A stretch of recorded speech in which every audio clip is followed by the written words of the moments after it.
안녕하세요. 지산튜브입니다. 모든 사람이 부동산으로 행복해지는 그날까지 지산튜브가 여러분과 함께 하도록 하겠습니다. 구독, 좋아요, 알람 설정은 컨텐츠 제작에 큰 힘이 됩니다. 서울시 오피스의 임대료가 가파르게 상승하고 있습니다. 작년 하반기만 하더라도 임대율 상승폭이 주춤했고 거래량도 매우 제한적이었습니다. 하지만 올해 들어와서 임대료가 조금씩 상승하더니 2, 4분기에는 가파르게 상승했습니다. 물론 아직은 서울과 서울 근교에 국한된 얘기이긴 하지만 시사하는 바가 매우 크다고 생각됩니다. 그렇다면 왜 임대료가 올라갔는지, 그리고 지식산업센터는 어떤 영향을 미치는지 알아보도록 하겠습니다.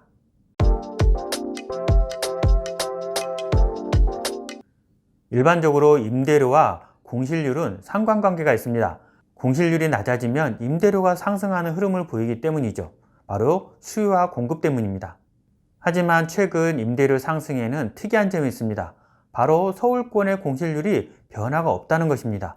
서울권의 공실률은 변화가 없는데 임대료만 상승한 것이죠. 서울권역은 공실률이 1분기와 2분기 차이가 거의 없습니다.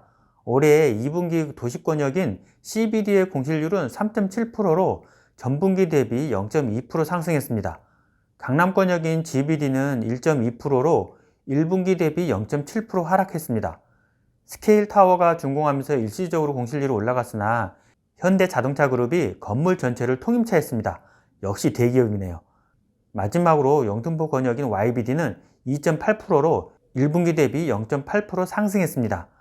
도심 권역이 가장 높은 공실률을 보이고 있고 영등포는 공실률이 가장 빠르게 증가하고 있습니다. 원인은 바로 대규모의 지식산업센터 공급입니다. 당산 생각공장이 공급되었는데 무려 3만 평 규모입니다. 어마어마한 크기죠. 그리고 양평 자이타워와 NS타워가 공급되었습니다. 그렇다 보니 일시적으로 공실률이 증가했습니다. 이렇게 공실률이 증가하게 되면 임대료가 주춤하거나 하락하는 경우가 대부분이었습니다.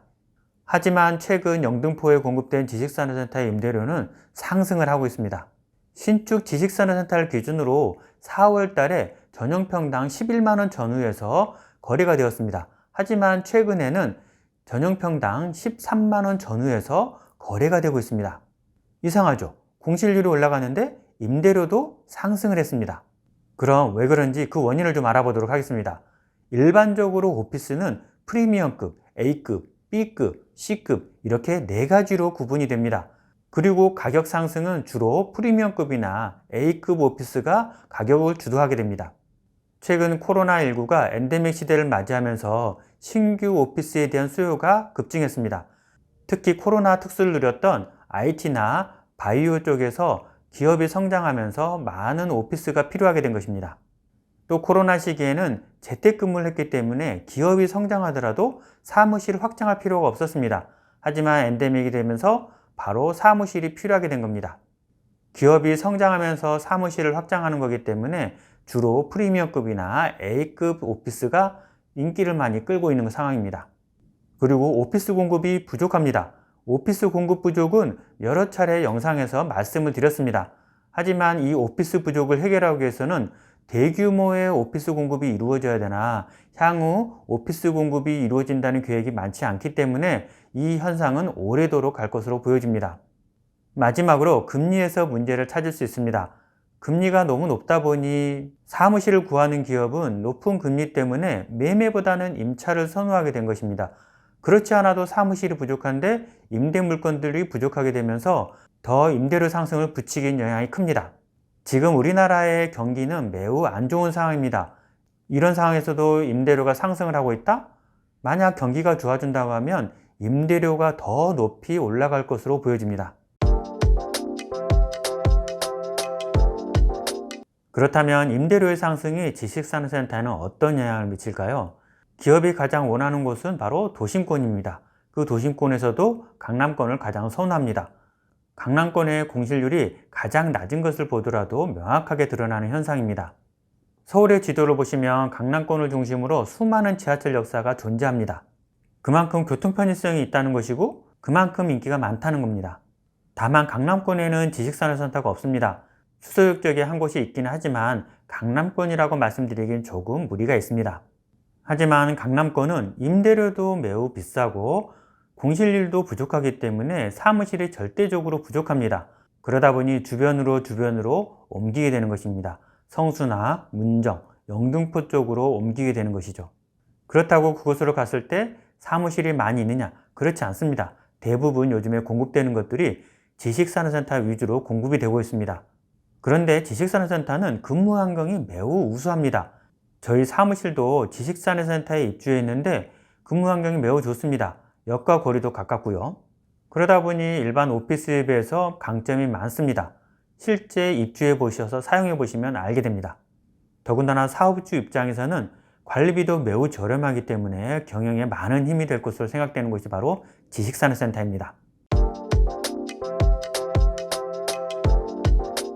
서울권의 오피스 부족은 지식산업센터로 어느 정도 해결을 하고 있습니다. 물론 늘어나는 수요에 비해서 여전히 공급은 부족한 편입니다. 오피스 임대료가 상승하면서 지식산업센터의 임대료도 같이 상승을 하고 있습니다. 그리고 한동안은 대규모의 오피스 공급이 없다고 말씀을 드렸습니다. 강남이나 영등포, 종로의 오피스 임대료가 꾸준히 상승을 하면서 그 임대료 상승이 주변으로 전가되고 있습니다. 그러다 보니 성수나 문정, 마곡이나 상암 같은 경우도 오피스 임대료가 매우 많이 상승을 했습니다. 아시겠지만 이들 주변에는 대부분 지식산업센터가 공급되었습니다. 지식산업센터의 임대료도 같이 상승을 하는 것이죠.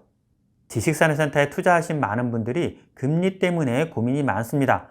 하지만 임대료가 올라가고 수익성이 개선되면 버티다 보면 금리는 언젠가는 하락하게 되고 그때가 되면 수익률이 훨씬 더 개선될 것으로 보여집니다. 다시 말씀드리지만 우리나라는 고금리로 오래 갈 수 있는 나라가 아닙니다. 금리가 2, 3년 동안 천천히 내리겠지만 그때가 되면 여러분들의 수익성이 더 많이 개선될 것으로 보여집니다. 그때까지 힘내시기 바랍니다. 이상으로 영상을 마치도록 하겠습니다. 더 궁금하신 점은 영상 아래 더보기를 누르셔서 제가 운영하는 단톡방에 들어오시면 지식산업센터 관련돼서 많은 정보를 나누고 있습니다. 많은 분들이 들어오셔서 다양한 정보를 같이 공유했으면 좋겠습니다. 모든 사람이 부동산으로 행복해지는 그날까지 지산TV가 여러분과 함께 하도록 하겠습니다. 구독, 좋아요, 알람 설정은 컨텐츠 제작에 큰 힘이 됩니다. 감사합니다.